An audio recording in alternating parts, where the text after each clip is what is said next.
sigenda kuddamu kulya bigambo byange naye ensonga ekulu mukimanyi muzomu ku bantu abagivumirira ennyo bwe tosobola kuŋŋamba nti oyo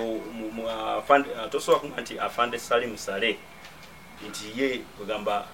ebintu abirabanga gwe bw'oyagala abirabe omusajja okutuuka mu mbeera gy'alimu ng'oyo ate wakuba mugezi ekimala yalaba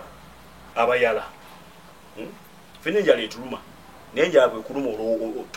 tokozesa mumwa mu kulowooza kozesa bwongo ng'olowooza okitegeera enjala tekukozesa nsobi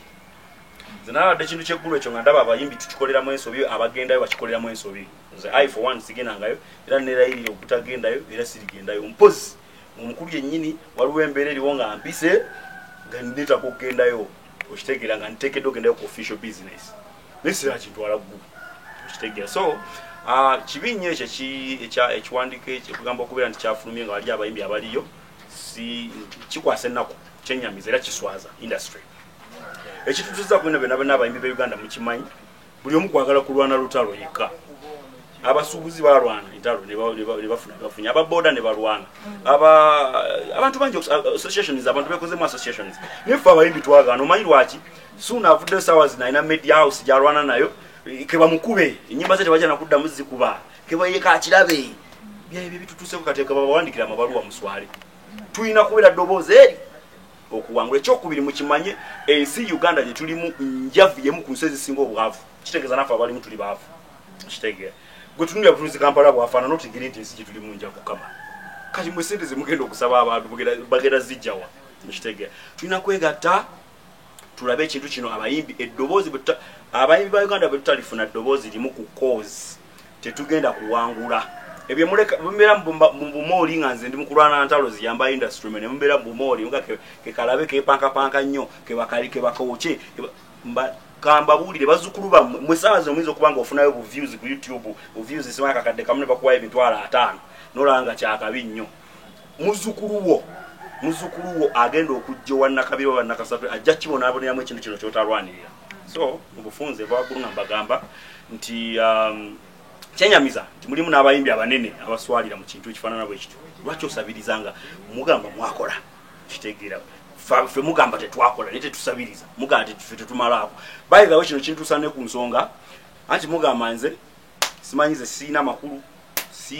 simanyi music yagaana biki simanyi njagala abakazi abakadde simanyi ndi mulogo olwaleero njagala kuyimira mu kamera zino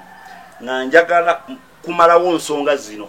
kino nabadde nakyetegekera nenfunye omukisa guno njagala kumalawo nsonga zino zemuze munjogerako emyaka gyonna kuvanga nkyali muto nyiba mpaka kati mutaddeko ebintu ebitalina muto namagulu olwaleero kiri bwe kiri very simple kola bwoti nva mu banka kujjayo sente zino muziraba sente zino muziraba ziri milioni 5 ziri milioni 2 nazo ziri milioni 2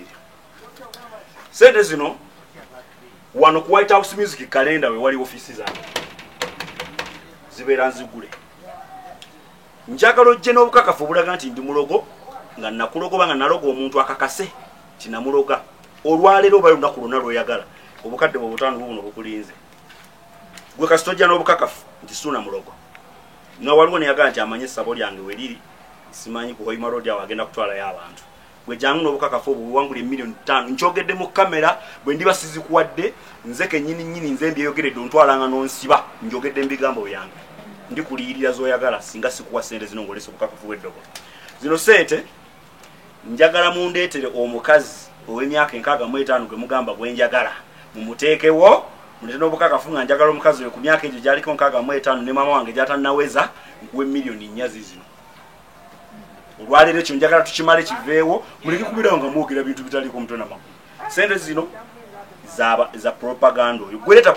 obukakafu wa propaganda oyo so lwaki ndesa ebintu bino nembigatta ku topic eno newankubadde nyiza okulika nga avudde ku mulamwa bino byonna yes oli wadde mbogamba nti suna yeeraga suna simanyi biki bino sifuddeeyo naye ndi mukulwanirira linnya lyange bagamba nti erwanira obukeekuuka ejjembe kati nze nnwanirira linnya bwe kinaba kuuka jjembe nja kulikuuka guba owulira nga oyagala kuwangula sente ezo jangu n'obwo bukakafu very simple so ladies and gentlemen nga mpinding up nga mpumbawo ensonga y'eggulu afande Salim Saleh webale nnyo webali eddala nkwebaziza nnyo webale kukola kintu ekyo abayimbi ba Uganda tweswazizza ekimala ke kaseera ate kati batutekeko ekiwandiiko kagamba okuswala bakubateereddeko receipt mu bufunze. Abayimbi be Uganda mugwanidde ekyo kyatuuseewa wadde nange ndi muyimbi olw'ensonga nti nzize ngamba kabirya ku kozi nyingi nnyo nga buli wentandikawo kozi temwagala giyingiramu bwe tuteegatta bwe tuti tukyaswala okusinga kaawo. Abayimbi ababadde bafunamu eggulu okugeza nga Babebekulu n'abasigadde nga bafiina masannyalaze bubaka ki bw'obawa? Nze simanyi siina bwina akakasa nti badde bafunamu oba badde bafuna batya naye nze kyenkugamba nti omuntu gw'omu okwataka kundika abantu 5 ogenda ofune ssente mbusimayo biliyoni namba ng'esobola okulibwako abayimbi 2 gwe n'ogenda okikolebwomu omululu ogwo ogubasukkulumye kemuswale mu kirabe mwenna mwenna ababadde balina missions ezigenda okulya ssente z'abannammwe eggulu biwedde muswadde temugenda kuddayo kuzija mugende obwavu balumire n'enjala.